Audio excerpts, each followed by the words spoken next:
문을 여는 창리문교회 목요일 매일 큐티, 하나님은 너를 지키시는 자 찬양하시겠습니다. 하나님은 너를 지키시는 자, 너의 우편에 그늘 되시니 낮에 해와 밤의 달도 너를 잊지 못하리. 하나님은 너를 지키시는 자, 너의 환난을 면케하시니 그가 너를 지키시리라. 너의 출입을 지키시리라. 눈을 들어 산을 보아라. 너의 노움 어디서 오나. 천지 지으신 너를 만드신 여호와께로다.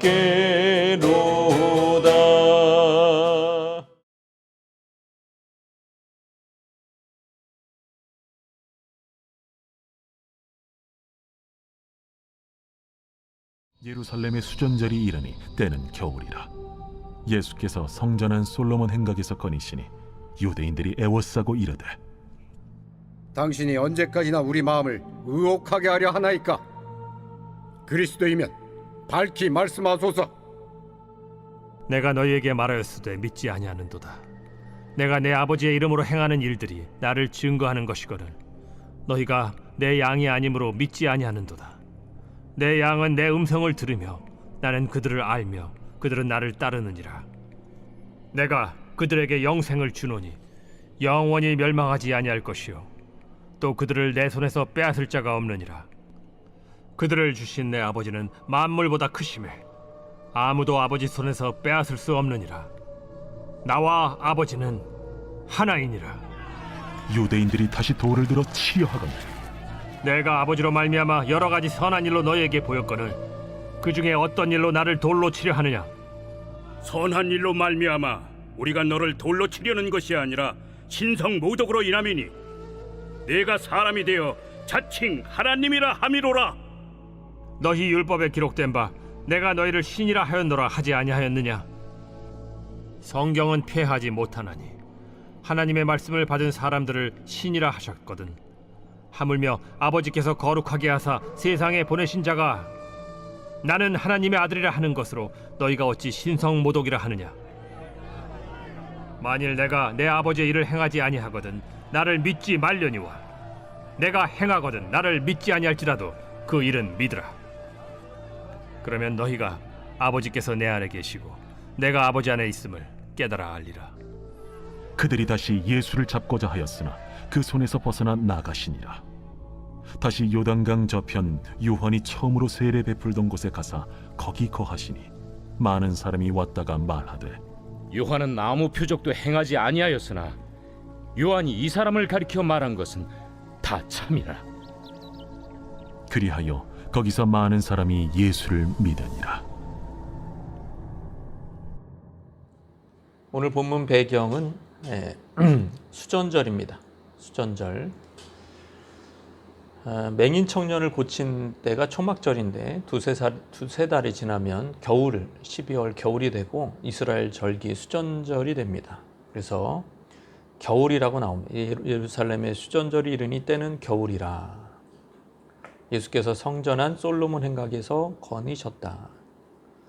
수전절은 구약 시대부터 지켜온 전통적인 절기가 아니라 외경에 나오는 이스라엘 중간기에 해당하는 그 역사에서 이스라엘이 유대인들이 이제 승리를 거둔 것을 기념한 하누카라는 것을 기념하는 것이 이제 수전절이다. 하누카가 이제 수전절이죠. 안티오쿠스 에피파네스 4세 승승장구할 때 유대인들에게 헬라 문화를 강요를 했고요. 할례를 금지시켰죠. 급기야 이제 BC 67년에 성전 제단에 돼지를 제물로 드렸어요. 그래서 성전을 더럽혔고, 뭐 이렇게 좀 기물도 건드리고 이러니까 유대인들이 격분했고, 마카비 가문을 중심으로 혁명을 일으켜서 성전을 탈환하고 봉헌하고 또 정치적 독립을 이루었죠. 그게 이제 마카비 업적을 기리는 절기이기도 합니다. 그리고 하나님이 에스더가 하만의 계략을 이겨낸 것처럼 이스라엘 민족을 돌보시는 하나님을 부림절처럼 기억하는 절기이기도 합니다. 신약 시대에도 이 절기는 계속 지켜졌고요. 등불을 각 가정마다 키면서 즐거워하는 절기였습니다. 이 절기 때는 특별히 메시아가 화두가 되었고, 우리를 구원할 이 마카비 형제들처럼 이스라엘을 구원할, 유대인들을 구원할, 유대인들을 이 정치적 압제에서 해방시켜줄 메시아를 대망하는 그런 분위기가 달아오르고는 했습니다. 예수님이 솔로몬의 주랑에서 이제 이야기를 나눌 때 그 이제 지금 한우카 이 수전절의 분위기에 맞게 이제 메시아에 대한 이야기가 오고 갔고, 유대인들은 궁금하면 이제 못 참는 민족인가 봐요. 그래서 예수님을 애워쌉니다. 잔뜩 몰려와서 당신이 언제까지나 우리의 마음을 의혹하게 하려 하느냐? 그리스도이면 밝히 말씀하소서. 이렇게 이제 신문을 하고 있어요. 근데 예수님은 이렇게 대답하시면, 내가 너에게 말하였거나 믿지 아니하는도다. 내가 내 아버지의 이름으로 행하는 일들이 나를 증거하는 것이오늘. 그러니까 너희가 이렇게 내가 행한 일, 맹인 청년을 고쳤죠. 안진뱅이를 일으켰죠.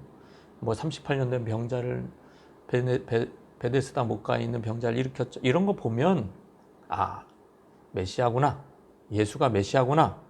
그거를 분명히 증거하는 것이고 깨달을 텐데, 아주 믿음이 없으니까 예수를 이렇게 배척하고 있다고 이야기하고 있습니다. 더욱이 너희가 내 양이 아니므로 믿지 아니하는도다. 근본적인 이유는 이 유대인들이 자기 양이 아니라는 거예요. 예수님의 소유의 양이 아니라는 것입니다. 예수님의 양이었으면 예수님의 음성을 듣고 순종했을 거라는 거예요. 유대인들이 왜 예수님의 양이 아닙니까? 하나님의 아들의 양이 아닙니까? 하나님의 말씀을 얼마나 교리로 만들어서 잘 따르는 그러한 모습들이 겉으로는 보이지 않습니까? 해박한 성경 지식이 있습니다. 율법을 받았습니다. 성전이 그들에게 있습니다. 하나님의 거룩한 선지자들을 통해서 양육을 조상 때부터 받아왔습니다. 그런데도 하나님의 양이 아닌 거예요. 예수님의 양이 아니기 때문에. 왜? 예수님의 음성을 듣기 싫어합니다. 여기 지금 예수님이 하나님의 아들이 왔음에도 여전히 율법에 매여 율법의 자의적 해석에 목숨을 걸고 있어요. 그 율법의 잣대로 예수님을 죽이려 하고 있어요. 예수님 말씀하시기를 내게 속한 양이라는 중요한 표지가 있다고 합니다. 27절 말씀이에요. 내 양은 내 음성을 들으며 나는 그들을 알며 그들은 나를 따르느니라. 가장 중요한 표지, 그것은 내 양은 내 음성을 듣는다는 것이.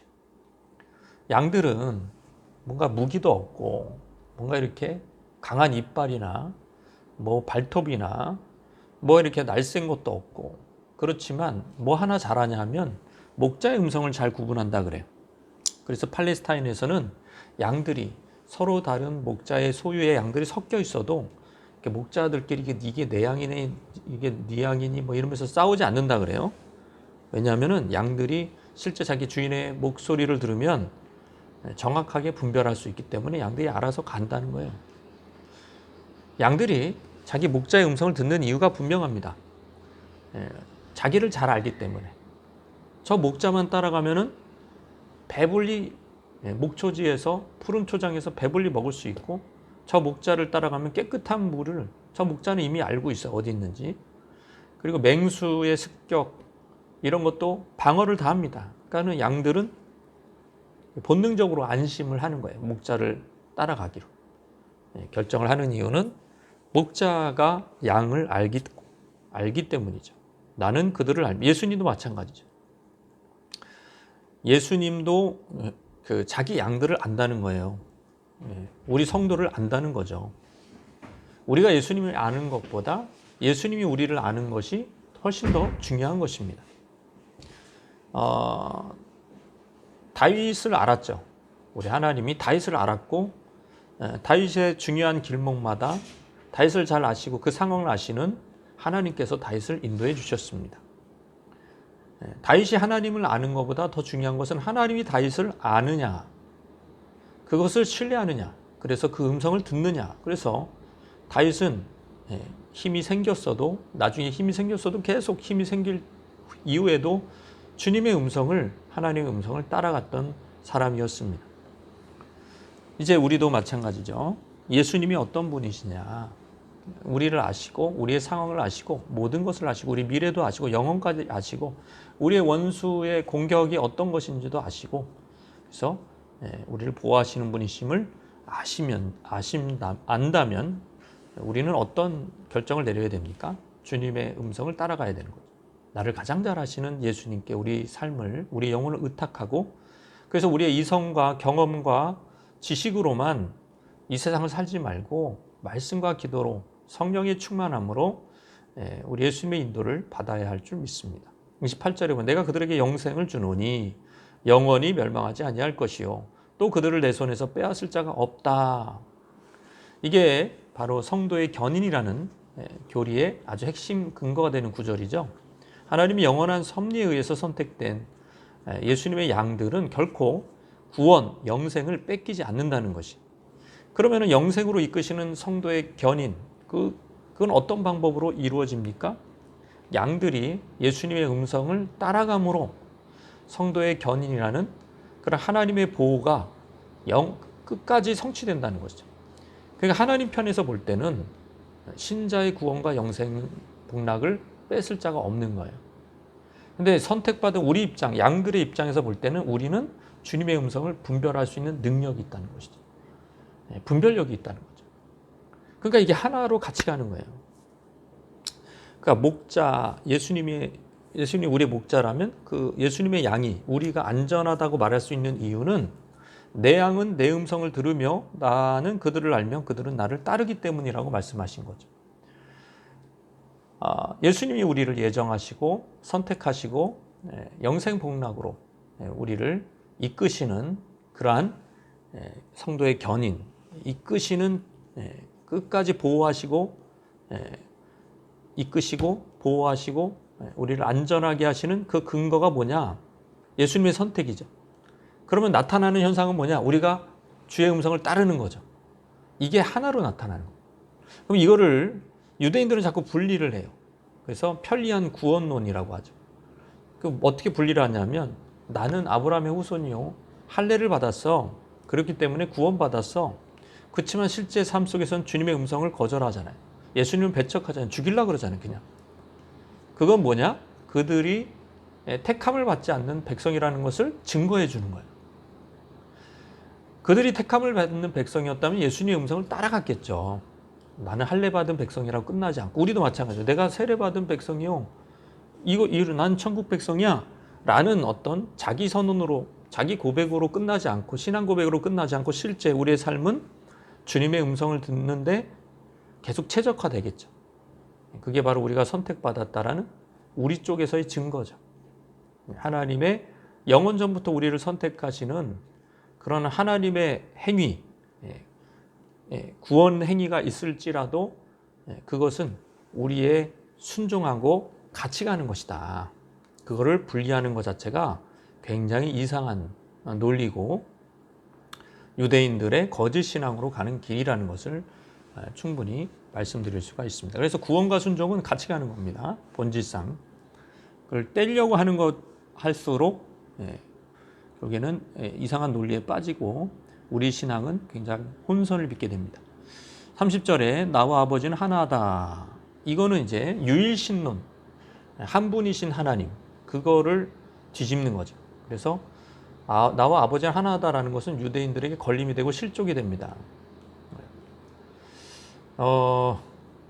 그러나 이 예수님이 이 선언, 나와 아버지는 하나다라는 건 양들의 입장에서는 굉장한 보호를 주죠. 안정감을 주죠. 왜냐하면 그게 아들의 일은 아버지의 일이고 아버지의 일이 아들의 일이기 때문에 아버지의 소유의 양이 아들의 소유의 양이고 아들의 소유의 양이 아버지의 소유, 하나님의 소유의 양이니까 이게 양들한테는 엄청난 축복이죠. 선지자의 보호를 받는 게 아니라 하나님의 보호를 받는 거기 때문에 우리한테는 축복이 되는 것입니다. 31절, 33절 보시면은 이제 예수님이 변론을 합니다.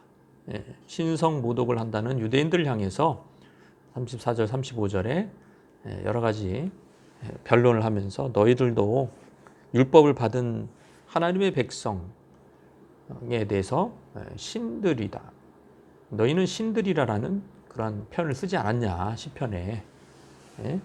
근데 아버지께서 거룩하게 하사 세상에 보내신 자가 나는 하나님의 아들이라고 말한 것이 왜 신성 모독죄가 되냐 반문하시면서 이 말씀이 마무리가 됩니다. 우리는 하나님의 음성을 쫓고 있습니까? 하나님의 음성이 즐겁습니까? 하나님의 음성을 듣고자 합니까? 성경을 통해서 기도하면서 하나님의 음성을 따르고 있습니까?